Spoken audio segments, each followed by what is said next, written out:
नमस्कार, आप देख रहे हैं उत्तराखंड लाइव। मैं हूं कायनात अंसारी। खबरों की शुरुआत करते हैं इस वक्त आ रही बड़ी खबर के साथ। देहरादून से ये बड़ी खबर, मसूरी गोलीकांड की बरसी आज। बड़ी खबर देहरादून से, मसूरी गोलीकांड के शहीदों को सीएम देंगे श्रद्धांजलि। सुबह 11 बजे सीएम धामी पहुंचेंगे मसूरी। केंद्रीय राज्य मंत्री अजय भट्ट भी रहेंगे मौजूद। मसूरी गोलीकांड की आज बरसी और आज इस गोलीकांड में मारे गए शहीदों को सीएम देंगे श्रद्धांजलि। सुबह 11:30 बजे सीएम धामी पहुंचेंगे मसूरी। बड़ी खबर इस वक्त की, देहरादून मसूरी गोलीकांड की आज बरसी। आज सीएम पुष्कर सिंह धामी पहुंचेंगे मसूरी, शहीदों को देंगे श्रद्धांजलि। सुबह 11:30 बजे सीएम पहुंचेंगे मसूरी।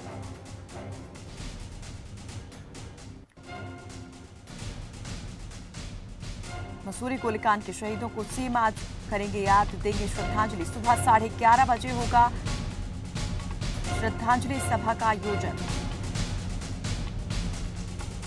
देहरादून से ये बड़ी खबर, मसूरी गोलीकांड की आज बरसी और आज शहीदों को श्रद्धांजलि देने मसूरी पहुंचेंगे मुख्यमंत्री पुष्कर सिंह धामी।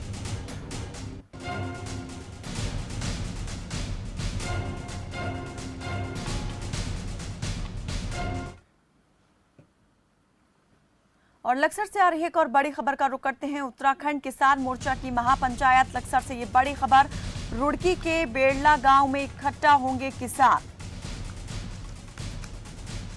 कृषि कानून समेत 6 मांगों को लेकर है महापंचायत। बड़ी खबर इस वक्त की लक्सर से, उत्तराखंड किसान मोर्चा की महापंचायत। रुड़की के बेड़ला गांव में इकट्ठा होंगे आज किसान और महापंचायत में कृषि कानूनों समेत 6 मांगों को लेकर होगी चर्चा। आगे की रणनीति तैयार करेंगे किसान। बड़ी खबर इस वक्त की, लक्सर में आज किसान करेंगे महापंचायत। उत्तराखंड किसान मोर्चा की आज होगी महापंचायत, जिसमें कृषि कानूनों समेत 6 मांगों को लेकर होगी चर्चा। ज्यादा जानकारी देंगे हमारे सहयोगी गोविंद चौधरी। गोविंद, जरा बताएं, जो महापंचायत होने वाली है, कौन कौन इसमें शामिल होगा, किस किस मुद्दे पर, एजेंडे पर इसमें बातचीत होगी? गोविंद, आपकी आवाज नहीं मिल पा रही है। गोविंद, हमें आपकी आवाज नहीं मिल पा रही है, कुछ तकनीकी दिक्कत की वजह से हम आपको सुन नहीं पा रहे हैं। ये बड़ी खबर लक्सर से, आज किसान महापंचायत, उत्तराखंड किसान मोर्चा की महापंचायत होने वाली है।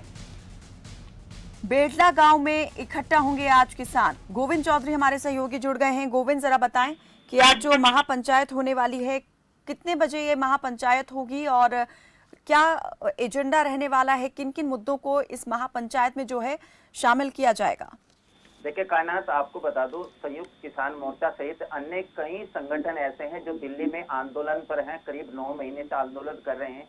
अपनी जो किसानों के जो बिल को लेकर जो मांग है, ऐसे में संयुक्त किसान मोर्चा अब अपने आगे की जो रणनीति है वो तय करने में लगा हुआ है। जगह जगह जो है गांव-गांव जाकर लोगों को जागरूक भी किया जा रहा है। सरकार द्वारा बनाए गए जो कृषि कानून है उनको रद्द कर एमएसपी पर कानून बनाने की मांग को लेकर किसान मोर्चा के राज्य जो अध्यक्ष है गुलशन रोड, उनके नेतृत्व में आज जो है राज्य के अलग अलग जगह से जो किसानों की संख्या जो हजारों की तादाद में इकट्ठा होंगे और रुड़की के जो बेलडा है उस गांव में जो है महापंचायत का आयोजन यहाँ पे किया जाएगा। उसके बाद जो 5 सितंबर है वो मुजफ्फरनगर में एक बड़ी महापंचायत का आगाज होने वाला है। जी, तो आज कौन कौन से किसान नेता इस महापंचायत में शामिल होंगे और कितनी बड़ी संख्या में लोग आज इसमें पहुंच सकते हैं?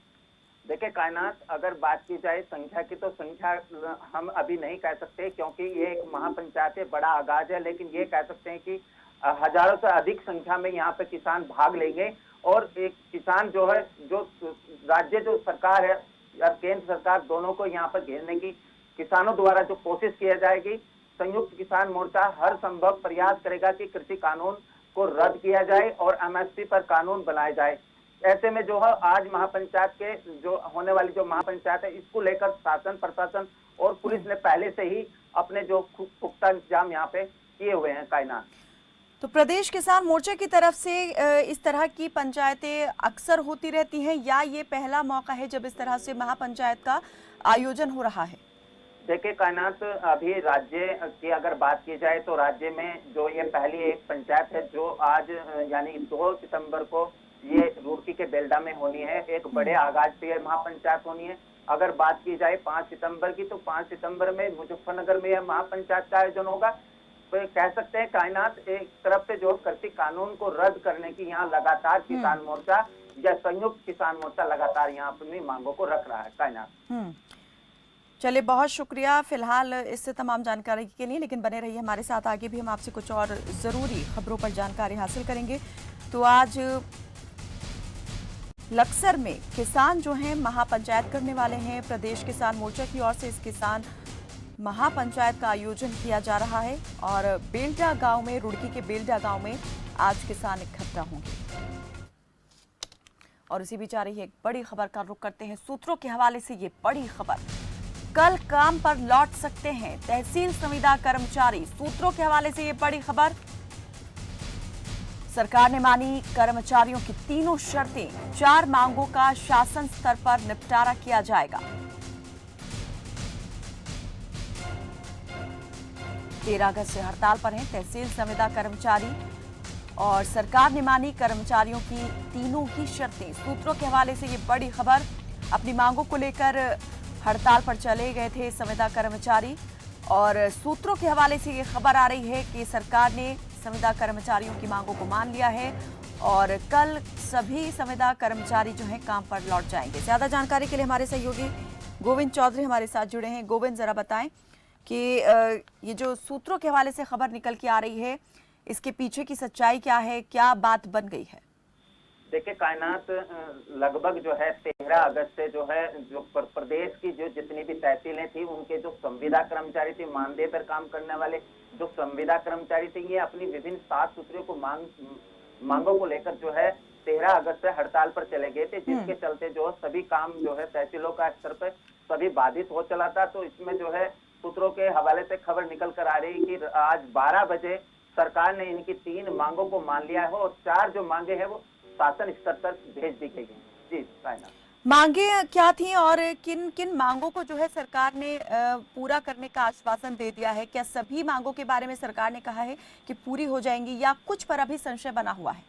नहीं कायनात, इसमें 3 मांगों को मान लिया है। जैसे वेतन भत्ता, एक समान वेतन। कभी कभी इनका कहना था कि जितने भी संविदा कर्मचारी हैं उनको एक समान वेतन मिलना चाहिए, राज्य में सभी को एक समान वेतन, लेकिन ऐसा नहीं था। इन्हीं मांगों को लेकर वेतन भत्ता, छुट्टी को लेकर ये तमाम जो है इनकी 7 मांगे थी, लेकिन उसमें 3 मांगों में संशोधन हो चुका है और 4 जो मांगे हैं वो शासन स्तर तक भेज दिए हैं। उनमें जल्द आश्वासन लोगों को दिया है। अगर आज 12 बजे जो है इनका जो लिखित में जो आदेश है वो हो सकता है और इसके बाद जो है जितने भी संविदा कर्मचारी तहसील स्तर के पूरे प्रदेश के कल से अपने कामकाज पर लौट जाएंगे। जी कायनात, क्या ये जानकारी जो है संविदा कर्मचारियों तक भी पहुंच चुकी है कि सरकार कितनी मांगों को मानने के लिए राजी हो चुकी है? जैसे आपने बताया 7 सूत्रीय मांगी थी, 4 को शासन स्तर पर पूरा करने के लिए भेज दिया गया है, बाकी की 3 के बारे में क्या अपडेट है? नहीं कायनात, 3 मांगों को इनकी मान लिया गया है और 4 अभी शासन स्तर से भेजी गई हैं। 3 मांगों को यहाँ पर कर्मचारी उनके मामले में क्या किया जा सकता है? देखिए कायनात, अभी कहना संभव नहीं होगा, लेकिन जिस तरह से सूत्रों के हवाले से खबर निकल कर आ रही है, हमारी भी बात हुई है कि ठीक 12 बजे इन लोगों की मांग मान ली जाएगी और 12 बजे इनको लिखित आदेश दे दिया जाएगा और कल से ये संविदा कर्मचारी अपने कामकाज पर लौट जाएंगे। जी कायनात, अभी तक जो है मैं ये जानना चाहूंगी आपसे गोविंद कि कितने संख्या में संविदा कर्मचारी हड़ताल पर थे और कितने दिन हो चुके हैं इस हड़ताल को चलते हुए? देखिए कायनात, लगभग जो है 21 दिन का समय गुजर चुका है। तहसीलों में कामकाज पूरी तरह से ठप हो चुका है। अगर राज्य की बात की जाए तो पूरे प्रदेश भर में हजारों से अधिक संख्या में संविदा कर्मचारी तो जो एक साथ ये अपनी मांगों को लेकर जो हड़ताल पर चले गए थे। जी कायनात, चलिए, बहुत शुक्रिया गोविंद इस तमाम जानकारी के लिए। तो बड़ी खबर उत्तराखंड से आ रही है सूत्रों के हवाले से। संविदा कर्मचारी जो हैं अपनी हड़ताल को अब खत्म कर सकते हैं। 21 दिन से ये हड़ताल लगातार चली आ रही थी और तहसीलों में इस हड़ताल के चलते कामकाज भी ठप पड़ा हुआ था। लेकिन अब खबर कि संविदा कर्मचारियों की जो 7 सूत्रीय मांगी थी उसमें 3 को मानने पर सरकार राजी हो गई है। हालांकि 4 मांगों को अभी शासन स्तर पर भेजा गया है कि उनके मामले में क्या किया जा सकता है। रुकते हैं एक छोटे से ब्रेक के लिए, जल्द हाजिर होते हैं।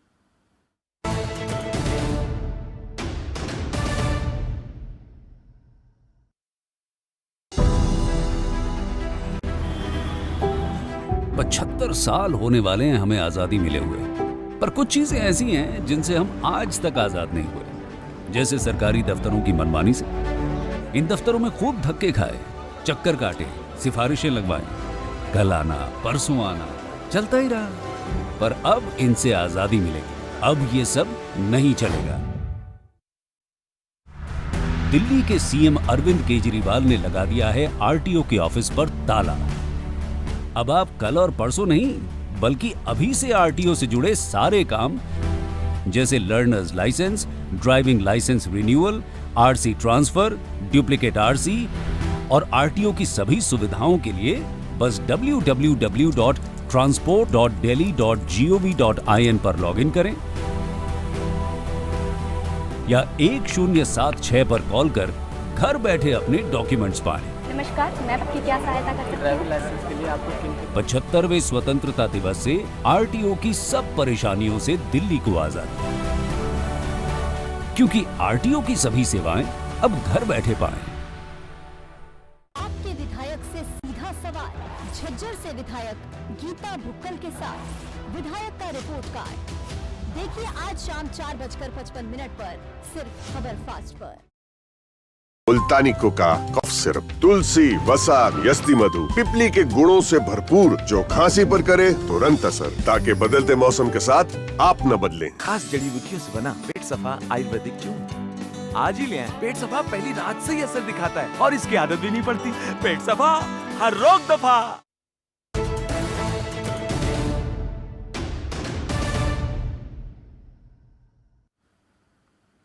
ब्रेक के बाद स्वागत है आपका। रुक करते हैं इस बीच आ रही बड़ी खबर का। देहरादून से ये बड़ी खबर।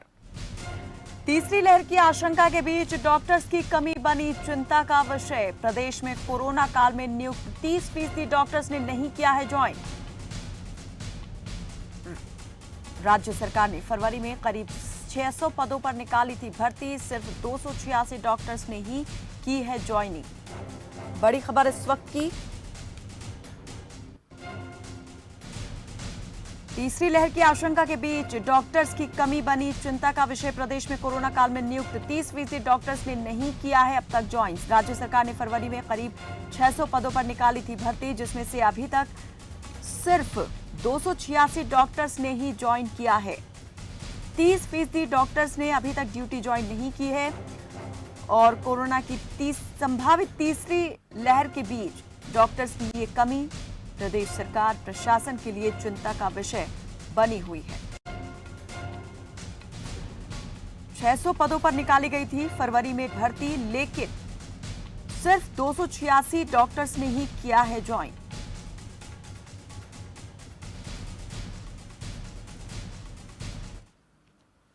और एक और बड़ी खबर का रुख करते हैं। कोरोना के बीच देहरादून में डेंगू की दस्तक। बड़ी खबर इस वक्त की। कोरोना के बीच डेंगू की दस्तक। देहरादून में अब तक 12 मरीजों में डेंगू की पुष्टि। नगर निगम और स्वास्थ्य विभाग की टीम ने किया फॉगिंग। लार्वा को नष्ट करने वाली दवा का भी किया जा रहा छिड़काव। देहरादून में अब तक 12 मरीजों में डेंगू की पुष्टि। कोरोना के बीच डेंगू ने दी दस्तक। नगर निगम और स्वास्थ्य विभाग की टीम कर रही काम। फॉगिंग की गई है, संयुक्त रूप से कार्रवाई कर रहे हैं स्वास्थ्य विभाग और नगर निगम की टीमें देहरादून में। लेकिन डेंगू का कहर देखा जा सकता है। अब तक 12 मरीजों में डेंगू की पुष्टि। ज्यादा जानकारी देंगे हमारे सहयोगी कैलाश जोशी। जी कैलाश जी, जरा बताएं कि अभी तक जो है कहां पर मरीज सामने आ चुके हैं और कहां ज्यादा चिंता का विषय बन गया है डेंगू। देखिए गणत, आपको बता दूं कि देहरादून में इस वक्त जो है लगातार बरसात के कारण डेंगू की मरीजों में जो है बढ़ोतरी आ रही है। दून में जो डेंगू का कल एक और मरीज मिला हुआ है। अब तक जो है देहरादून में 12 मरीजों में जो है डेंगू की पुष्टि हुई है।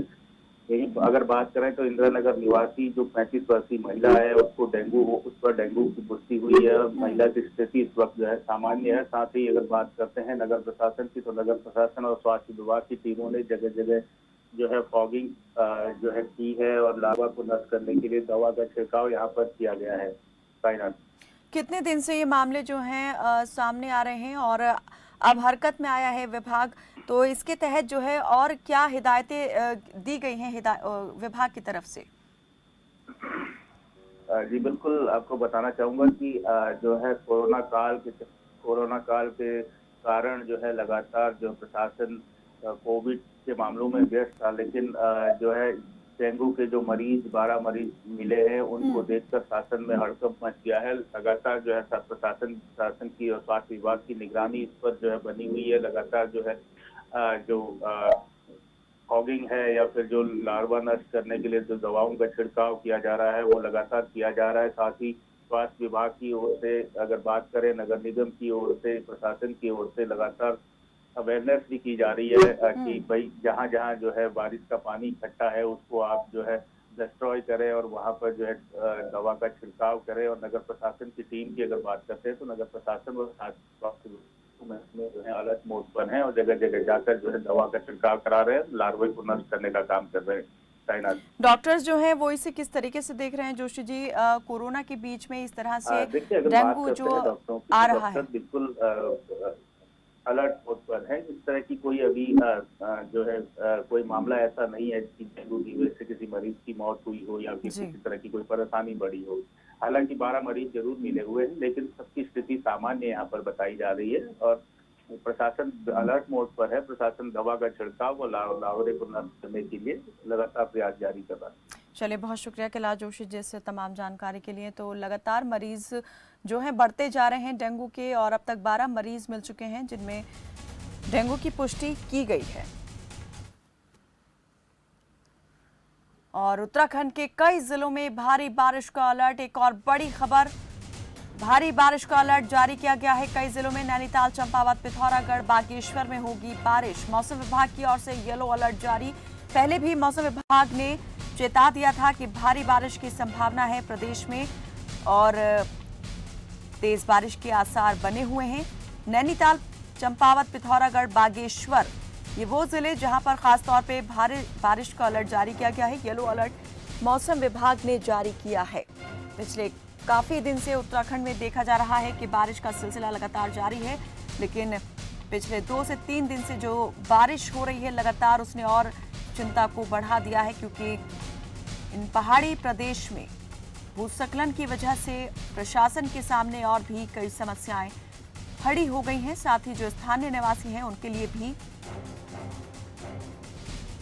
ये आपदा जो है परेशानी का सबब बनी हुई है। कैबिनेट मंत्री सुबोध उनियाल ने धमांसियों पट्टी के आपदाग्रस्त क्षेत्र बवानी, कठिया, बडल और थोडियाकला का मुआयना किया। कैबिनेट मंत्री ने जिलाधिकारी टिहरी को सुरक्षा कार्य करने के लिए निर्देशित किया। कैबिनेट मंत्री सुबोध उनियाल ने कहा कि बीते 28 अगस्त को आई आपदा से ज्यादा नुकसान हुआ है। पूरी तरह से मार्ग भी क्षतिग्रस्त हो चुके हैं। बवानी, कठिया, बडल और थोडियाकला इन जगह का भ्रमण किया। बहुत नुकसान हुआ है बारिश से और रास्ते पूरी तरह क्षतिग्रस्त हैं। तमाम काश्तकारों की जमीनें बह गई हैं और मकानों के लिए खतरा हो गया है। और नदी ने भी अपना जो ये बरसाती नदी है इसने भी अपना रास्ता बदल दिया, इसलिए भविष्य के लिए बड़ा खतरा है। तो इसके संबंध में अधिकारियों को निर्देश जो आए थे साथ में उनको दे दिए गए हैं। बाकी जिलाधिकारी को निर्देश दे दिए जाएंगे कि तत्काल यहाँ पर जो